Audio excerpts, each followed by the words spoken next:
kemarin ya Kak, aku tuh agak-agak ini dong dengan keadaan uak. Jadi ah, ini punten nih, ini sebagai contoh aja. Jadi bahwa menghadapi orang tua yang sudah lanjut usia itu kan, Lansia. iya itu tuh PR banget. Bukan PR, tapi memang kitanya harus apa ya Kak, siap tuh. Saya sapa dulu ya, ntar kita ngobrol lagi ya. Siap. Oke. Assalamualaikum warahmatullahi wabarakatuh. Hari ini Mama Ira lagi-lagi sudah diajak ngobrol hal-hal yang serius sama AI saya, sama Wakika. Tapi this is very realistic. This is the fact of life. Ini kehidupan yang nyata dan kayaknya enak nih, seru nih kalau kita ngobrolin sambil minum kopi. Ya, sebentar kita kembali lagi.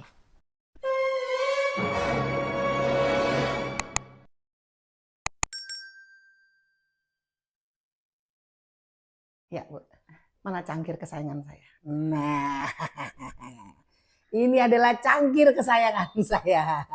Ini cangkir kecil tapi sangat bermanfaat dan saya suka banget ini.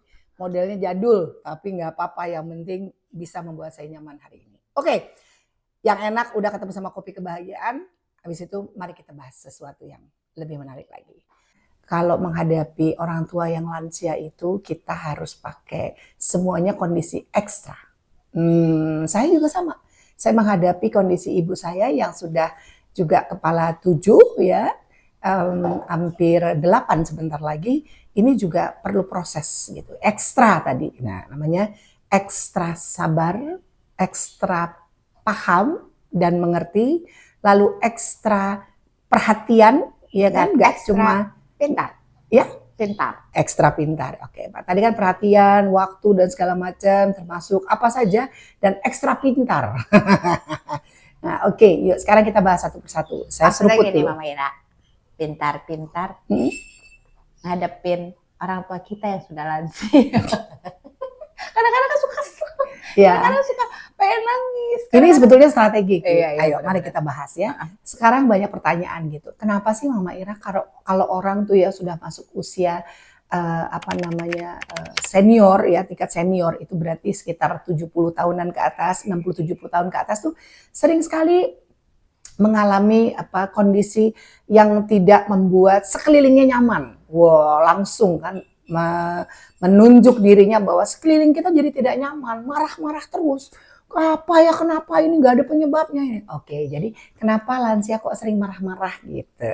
Sebetulnya sangat tidak fair kalau kita menunjuk diri kita aja bahwa beliaulah yang membuat kondisi kita tidak nyaman. Tunggu dulu, ini pasti ada faktor penyebabnya. Kenapa nggak kita sama-sama membahas dari dua sisi? Ya, oke. Yang pertama, kita perlu tahu dulu kira-kira apakah orang tua kita memiliki masalah atau kondisi kesehatannya terganggu. Jadi masalah kesehatan atau kondisi kesehatannya dia terganggu gitu ya. Kalau masalah kesehatan sesuatu yang sifatnya mungkin ya lebih ringan, apakah sedang tidak enak badan, masuk angin gitu. Tapi kalau sudah problema kesehatan yang betul-betul perlu diperhatikan, yang sudah ada dalam badannya dan perlu pengobatan lanjut, pemeriksaan rutin dan sebagainya. Nah, ini juga kadang-kadang membuat kondisi kesehatan, kondisi kejiwaannya juga menjadi tidak stabil gitu. Jadi gimana sih rasanya kalau kita punya badan yang kurang sehat, ya, apalagi menyadari bahwa sudah tidak muda lagi, yang biasanya bisa sendiri, ya kan? Nah itu yang bisa berobat sendiri, biasa ke dokter sendiri atau merawat badannya sendiri. Sekarang tiba-tiba dengan kondisi yang sudah tidak muda lagi, yang perlu bantuan orang lain, yang merasa ketergantungan terhadap orang lain, apakah orang dengan lingkungan keluarga, ya anggota keluarga ataukah bantuan orang lain. Nah kayak gitu-gitu tuh masalah kesehatan tuh sangat pelik banget gitu. Jadi mohon dimaklumi dan dipahami gitu ya. Sakit itu sangat tidak enak gitu. Jadi kalau kita aja orang yang masih kategori dianggap muda ya atau masih bisa melakukan apa-apa sendiri, sering merasa keluhan karena sakit gitu, bagaimana orang tua kita yang sudah lansia ya. Berikutnya lagi adalah kemampuan dari indera kita. Indera kita ya, daya ingat ya, indera dulu kali ya. Seperti contohnya kayak mata yang mungkin sudah tidak jelas ya, ada mengalami katarak atau kondisi sakit mata yang lain ya, lalu misalnya pendengaran kurang baik gitu, butuh effort sekali untuk bicara ya atau berkomunikasi, kita dengan beliau, beliau dengan kita gitu kan. Terus misalnya juga lidah, misalnya pernah mengalami stroke sebelumnya sehingga pengucapannya menyampaikan maksud dan tujuannya agak sulit kita pahami. Nah, kayak gitu-gitu. Ini pun sering sekali menjadi pemicu. Ya, pemicu. Daya ingatnya juga Iya, ya, daya Mama ingatnya Ira. menurun dan sebagainya. Itu sering banget Kik, menjadi Iya, apa ya? betul. Jadi bahan yang gampang dijetik, jadi jentik sedikit langsung wang gitu, dua-duanya gas. Kita ngegas atau orang tua ngegas, kadang-kadang kita juga nggak sabaran misalnya. Makanya dia dibilang berkali-kali kalau misalnya gini-gini, mama tuh makanya ada. Jangan ya, tolong pahami dulu lah kondisinya ya. Beliau itu orang tua kita sudah tidak muda lagi, perlu perhatian, perlu bantuan ya. Betul Gak cuma banget. masalah kesehatan, tapi indera yang semakin menurun juga akan berpengaruh kenapa beliau sering marah-marah atau sering emosi ya menghadapi situasi kondisi yang berlaku begitu. Apalagi ya Kik ya, satu sudah. Sedih dan otot. Nah, ini sering banget. Ya. Almarhumah juga gitu. Ya. Sama. Mami juga gitu ya. Iya, kena lutut ya. Kita nggak osteo. Kita nggak usah ngomongin deh yang namanya orang tua kita yang sudah lansia. Coba kita appreciate, kita menghargai situasi yang terjadi pada beliau kondisinya. Kita aja deh, kita nih usia 40, 50 ya. 50 masuk ke 60 itu perjuangan dan doa banget, terutama berhubungan dengan sendi, dengan otot-otot, ya kan? Saya juga sama hal seperti itu. Kebetulan ibu saya juga mengalami hal yang sama. Saat ini beliau pun sudah menggunakan kursi roda karena masalahnya dengan apa? Tulang paha dan panggul. Jadi beliau pernah jatuh pada saat menyiram tanaman 13 tahun lalu, sudah diterapi, sudah dilakukan satu dan lain hal, tapi tetap saja merasa semakin sakit dan saat ini sudah tidak bisa banyak bergerak menggunakan kedua kakinya. Jadi tidur pun juga masih sering nyeri ya, terus posisinya dan sebagainya. Ini salah satu ya dari sekian banyaknya kondisi yang terjadi dari orang tua kita. Nah, gitu. Kan kadang-kadang orang tua tuh ini ya, merasa bahwa dia kuat.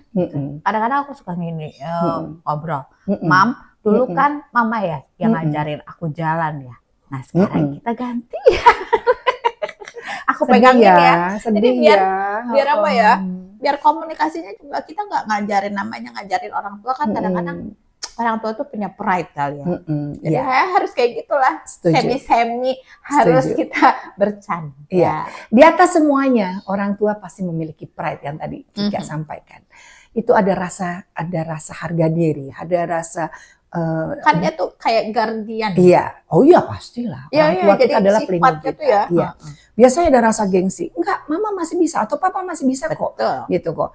Mama terbiasa kok sebetulnya masalah kayak gini. Enggak bisa nih, biasanya tanpa disadari ungkapan itu. Biasanya bisa sendiri. Mama bisa sendiri, masih bisa bersihin kamar mandi, masih bisa masak segala macam.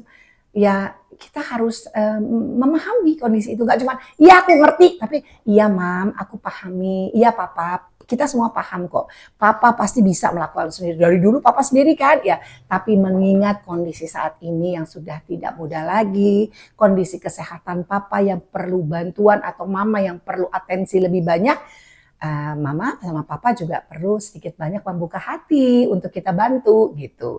Bukan berarti tidak bisa, tapi tidak mungkin dilakukan sendiri gitu. Jadi harus ada kalimat-kalimat yang tidak mematahkan semangat kedua orang tua kita, tetap memberikan kesempatan melakukan kegiatan apa-apa sendiri, karena jangan salah, dengan melakukan sendiri mungkin mereka ada rasa satisfied, puas gitu ya Kik ya. Iya, bisa melakukan apa-apa sendiri, masih bisa ada pembuktian bahwa saya masih bisa, cuma ada terbatasnya. Ada fase atau ada stages ya, ada beberapa step gitu kan. Biasanya kita pasti semua di antara kita yang sering membaca atau sering buka-buka internet, mengikuti bagaimana perkembangan usia ya. Saya yakin yang menonton Irama Sofariel juga usianya juga sudah di atas 30-40, bahkan yang mungkin kalau katanya AI bilang antara 40 sampai 60 tahun ke atas ya. Jadi kita tuh pasti lebih sering gitu menggunakan kesempatan membaca, mencari tahu informasi tentang kesehatan itu dulu. Nah, memori itu sangat berperan aktif ya.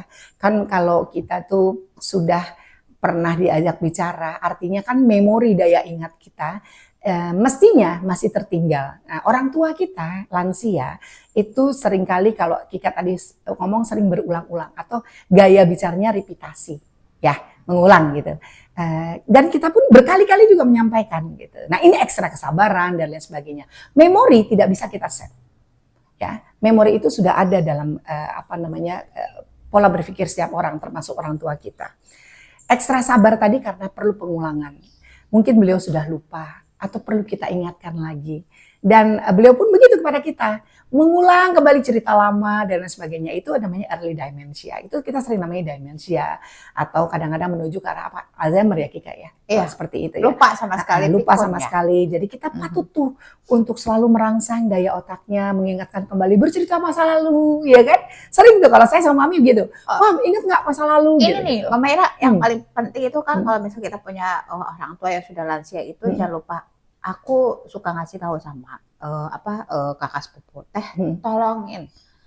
Kalau misalnya kadang-kadang kan orang tua suka jalan kemana aja tanpa dia sadari, tempelin deh di kantongnya, di apa nomor nama, telepon. Jadi kalau dia tips and triknya, hilang kan. Oke. Nah ini ya berhubungan dengan memori, kadang-kadang kita menghadapi orang tua yang sudah mungkin ada demensia atau mungkin juga sampai ke Alzheimer mungkin. Sekali waktu misalnya, nauzubillah min dzalik, jangan sampai terjadi misalnya lepas kontrol ya kan, tidak bisa kita monitor dengan baik, titipkan dengan orang tapi ternyata di rumah kecolongan juga misalnya. Beliau keluar dari rumah. Nah, salah satu trik kita adalah kita pakaikan kalung informasi namanya. Sangat-sangat simpel, bisa kita lakukan itu dengan sendiri kok di rumah ya, dengan tulisan tangan atau kita sekarang kan banyak tuh tag-tag, kalau bisa kita cetak juga bentuknya terserah mau akrilik mau apa yang anti basah dan sebagainya, dituliskan nama beliau ya di laminating boleh, nama beliau ya, terus alamat rumahnya, telepon yang bisa dihubungi, nama dokternya siapa, penyakitnya apa gitu ya. Saya rasa ini banyak membantu atau bisa membantu sehingga bila mana terjadi sesuatu yang tidak kita harapkan dan kita inginkan kepada kedua orang tua kita atau keluarga kita yang membutuhkan bantuan segera bisa menghubungi kita. Jadi kita minimalisir kan kadang-kadang kita melihat berita orang tua hilang. Iya. Karena memang dia jalan dan itu terjadi sama karena ya itulah dia, makanya kalau kita tidak lebih detail ya untuk merawat orang tua atau keluarga kita yang sudah lansia dan butuh pertolongan, nah akan terjadi hal-hal seperti itu gitu ya, bisa hilang, mungkin keluar dari rumah karena memang buta sudah tidak bisa tahu sama sekali arah tujuannya ya.